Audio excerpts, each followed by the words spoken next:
Hi guys, today I'm going to show you why Range Rovers and luxury cars in general are so expensive to maintain. My name is Jeremy, this is Regen Automotive, and let's get to work.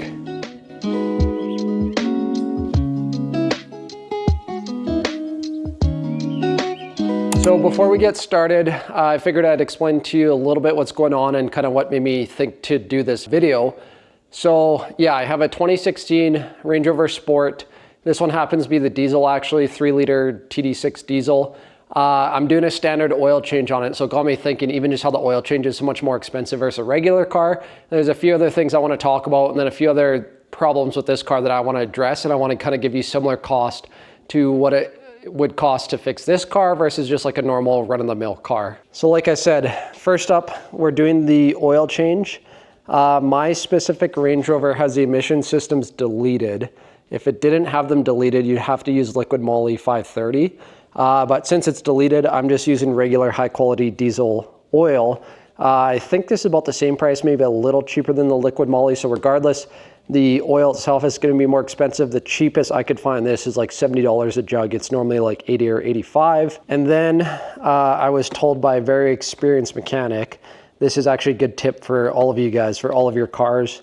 I normally wouldn't put this in my cheaper cars because I just don't care to, but since obviously I want to give this thing the best, so it gets Shell Rotella, 60, 70 bucks, liquid moly Ceratec. Apparently this is like the stuff you want to put in your oil when you do oil changes. That was $40 alone.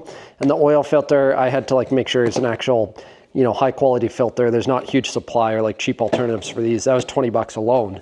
So just for the oil change, we're already at 150. I'll compare it to one of my recent videos. I did a Honda Pilot, so I'll compare the cost on that. So say Honda Pilot, I normally go to Canadian Tire parts store, get this stuff on sale for 35 bucks, filter 12 bucks. So Honda Pilot would be like, $50, $60 for oil change versus we're already at 150. And then I'll talk about the next item here, since you guys can probably see it on the list. The windshield will need to be done on this thing soon. It has a crack, but it's below the hairline. And once I'll show you the cost, I'll show you why I don't want to replace it right away. This was price shopping like crazy. The cheapest like reputable windshield or supplier I could get in town was $1,000 because it has heads-up display, rain sensing wipers, and then it also has a heated windshield. So it has all the features. So that is $1,000 windshield. Versus that Honda I needed a windshield and I got a quote for $300. So the oil change itself actually isn't that hard to do. This one, because it's meant to be an off-roader, well, not even quotes, it's actually a really good off-roader, just people don't use it for that. It has a really big skid plate on the bottom, so I just took that off. There is a suction tube from the top. I don't have the tools and I'd prefer just to drain it, make sure all the oil gets out.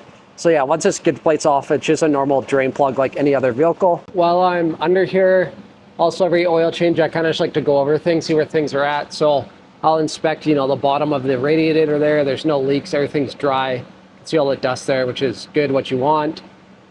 And then I did notice my control arms, my rear bushings there, you can see, are getting dry rotted. So I want to keep an eye on those. Probably not a bad idea to press those out or sort of press new ones in.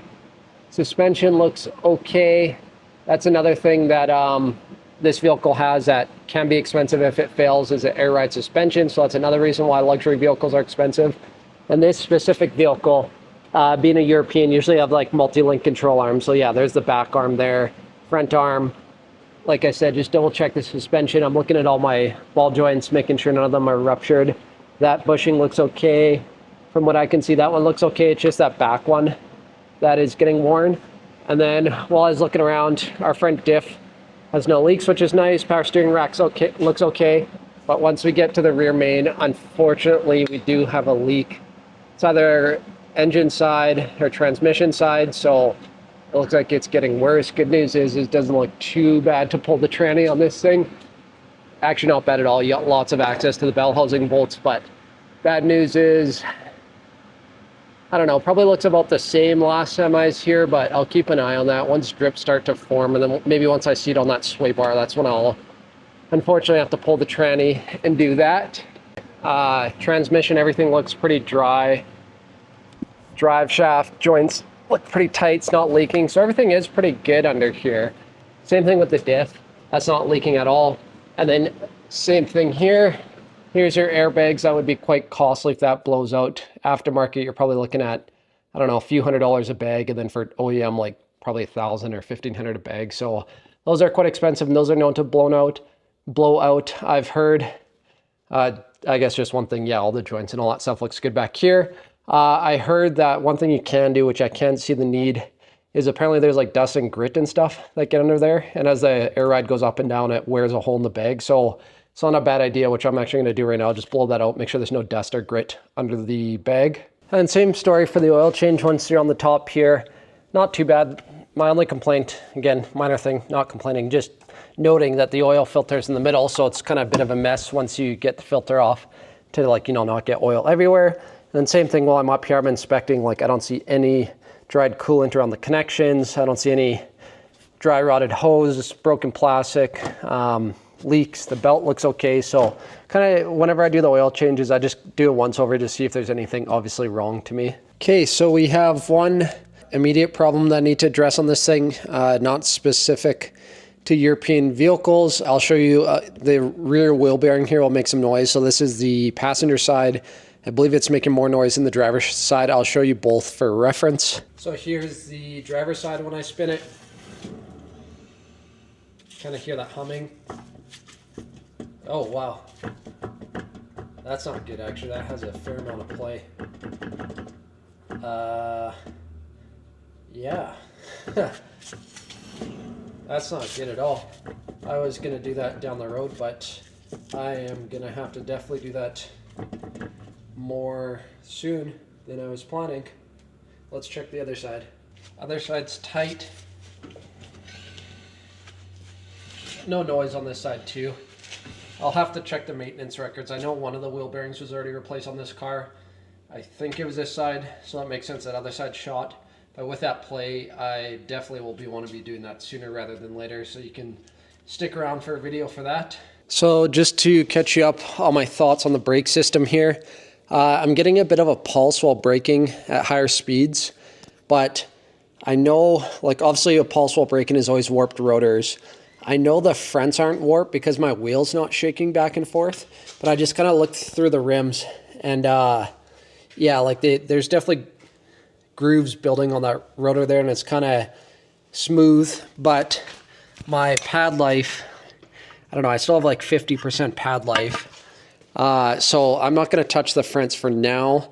I'll show you in a sec just because of part cost, but with seeing how bad those rear bearing is, and then I'll show you the condition of the brakes. So I'm just going to do those in one job. So looking at the rears here, the pad life is definitely lower, probably about 30%. And then same thing, the rotor kind of has some lips, but it actually has, or lips worn in it, but it has even more grooves. Like I can feel that with my finger and my thumb, like that's actually quite coarse. And then, like I said, the vehicle is pulsing while stopping. So, and it was in the steering wheel, so that doesn't surprise me that these rear brakes are shot. So yeah, so far, this thing needs possibly rear main. That'll be a later project. Wheel bearing for sure, rear brakes for sure. I also have one more little issue with this thing, which I think is like a great way to differentiate the cost of like driving a European vehicle versus a, you know, reliable, known reliable vehicle like a Honda. So the reason why I got this thing is sold to me for pretty much wholesale price for a few reasons. I fixed most of the reasons, but the main reason, which I haven't gotten to the bottom of yet, is it has an electrical issue. I know, Range Rover electrical issue. We're driving on the highway, and if I either put load on the engine or like just roll into the throttle, or it just starts to downshift, the whole engine will shut off. So I'm thinking I either have a bad sensor somewhere, short in the wiring, or bad module. So I haven't even jumped in and begin to try to diagnose that yet. So I'm not, like, I have no idea like what to estimate for the cost of that. But with that in mind, let's look at some cost comparisons here. So yeah, I kind of just made a list with everything we talked about today, just showing the difference between a Range Rover, and then I searched up prices for a Honda Ridgeline because it's the last vehicle I had. So yeah, windshield, $1,000 for a Range Rover right away, 3 times the cost for a Honda. Oil change, also 3 times the cost. Rear brakes, surprisingly, actually, I just went with the base price on Rock Auto. The shipping's ridiculous right now to Canada. But surprisingly, the cost between the two, like just the base price, wasn't as much as I thought. That's like 25% or something. For the rear brakes and then front brakes, it's about 25% as well. Wheel bearing, I thought that was pretty cheap for the Range Rover. That's just for the bearing, not the hub assembly. But Honda actually has a listing for just the bearing as well. And it's, you know, half the cost. So even for just the bearing, it's more expensive for the Range Rover. And then, yeah, the electrical issue, like I said, I have no idea. I haven't dug into it yet. I'm hoping I'm lucky and it's just a sensor short, not a module. Could be 500, could be 1,000, could be 2,000. Who knows? So anyway, if we add up all these costs for the same work between a Range Rover and Honda, Range Rover is $1,545 excluding the electrical issue. Honda is $600. So if that doesn't tell you the difference between maintaining a European vehicle versus a Japanese Honda, then I don't know what does. Thanks for watching, you guys. I was doing some maintenance on this thing, so I kind of wanted to make this video just to show why European vehicles are expensive. For me, I'm lucky in my case because I can fix them. Like, I'll be doing all the work myself. I'm just paying for parts. But, you know, that's a good example. If you're looking at a used Range Rover and you're like, oh man, this thing's only like 15 grand, like, what a great deal. I feel like this video alone shows you the difference in cost between a European vehicle and a Japanese vehicle, and that just cost of parts. Imagine if you're taking it to a shop and you're paying labor too. Like, you take it to any specialist shop, right away labor is double. So anyway, thanks for watching the video. Stick around. I will definitely be doing some other vlog style or DIY videos on that wheel bearing, brakes, and then eventually digging into that electrical issue. So thanks for watching, you guys. Have a good day.